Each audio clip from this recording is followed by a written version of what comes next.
UP में codeine cough syrup तस्करी पर सियासी हंगामा मचा है। इस विवाद को लेकर सत्ता और विपक्ष आमने सामने खड़े। एक तरफ अखिलेश यादव का सत्ता पक्ष पर कोडीन कफ माफिया को बचाने के आरोप हैं, तो वहीं दूसरी तरफ Yogi Adityanath codeine cough mafia से जुड़ी गिरफ्तारी पर समाजवादी पार्टी का कनेक्शन बता रहे हैं।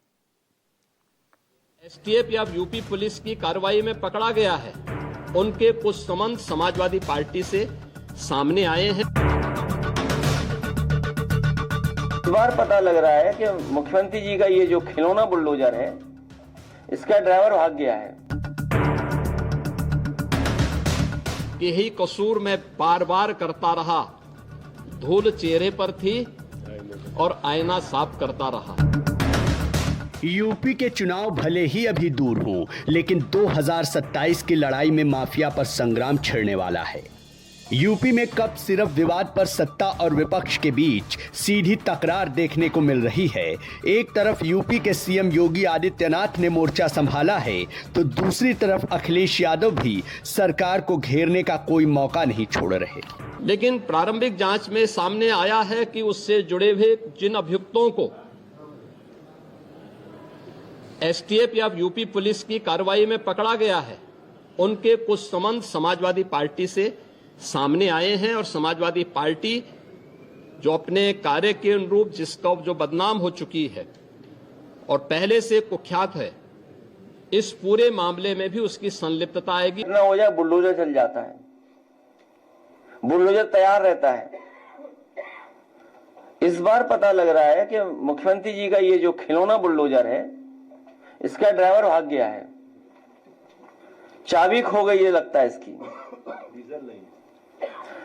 चलने के लिए ईंधन नहीं है उसमें, कि आखिरकार है कहां वो बुलडोजर।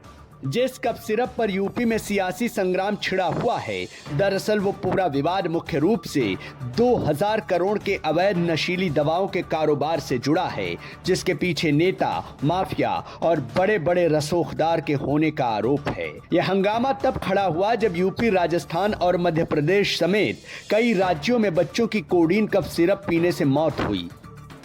तब पता चला कि यह अवैध कारोबार यूपी के वाराणसी, जौनपुर और लखनऊ समेत कई जिलों में एक विशाल नेटवर्क की मदद से चलाया जा रहा है। सोचिए, जिस कफ सिरप को पीने से अब तक न जाने कितने बच्चों की मौत हो चुकी है, उस गंभीर मुद्दे पर भी सियासी आरोप प्रत्यारोप का खेल खेला जा रहा है। ये जरूर मैं कह सकता हूं कि जो सपा प्रमुख के द्वारा कहा जा रहा है, ये वही स्थिति है कि यही कसूर मैं बार बार करता रहा, धूल चेहरे पर थी और आईना साफ करता रहा। यानी फोटो इनकी है उन माफियाओं के साथ, तो स्वाभाविक रूप से अवैध लेन देन में भी संलिप्तता कहीं ना कहीं सामने आएगी। बुलडोजर चला है, 24 में 22 लोग पीड़ित हैं। और कोडीन सिरप में, कफ सिरप में जिन एसटीएफ को जिम्मेदारी मिली है ढूंढने की, वो सब एसटीएफ के लोग मिले हुए लोग हैं। कोई घटना हो जाए बुलडोजर चल जाता है, बुलडोजर तैयार रहता है। इस बार पता लग रहा है कि मुख्यमंत्री जी का ये जो खिलौना बुलडोजर है, इसका ड्राइवर भाग गया है। वैसे ये विवाद 2027 के चुनाव की आहट के बीच माफिया संरक्षण के आरोपों के बीच बड़ा चुनावी मुद्दा बनता जा रहा है, जिस पर यूपी में सियासी संग्राम छिड़ा हुआ है। जिस मुद्दे पर विपक्ष यूपी सरकार को आईना दिखाने की कोशिश कर रहा है, उस मुद्दे पर अब तक योगी सरकार ने एसआईटी गठित कर दी है, ताकि मामले में सारे कनेक्शन सामने आ सके। ईडी की एंट्री हो चुकी है ताकि पैसों के लेन देन की जांच की जा सके। अब तक 12 से ज्यादा दवा कारोबारियों के खिलाफ केस दर्ज हो चुका है और मास्टरमाइंड के करीबियों के ठिकानों पर छापेमारी की गई है।